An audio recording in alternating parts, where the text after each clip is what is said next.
अस्सलाम वालेकुम स्टूडेंट्स, आज हम पढ़ेंगे subject the world around us. Book open करेंगे।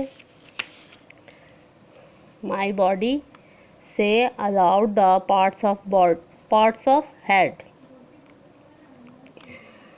आज हम पढ़ेंगे हेड पर जो जो पार्ट्स हैं उनके बारे में। हेयर मीन बाल।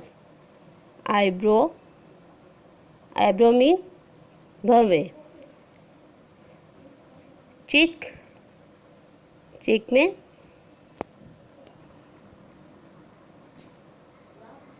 चिक में गाल।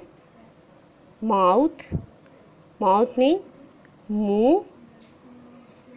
चिन में ठोड़ी।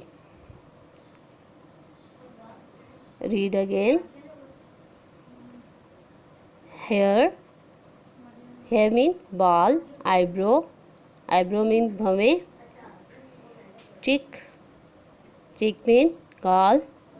माउथ मीन मुंह। चिन में ठोड़ी। यही आपका आज का लेसन है, आपने ये लर्न करना है।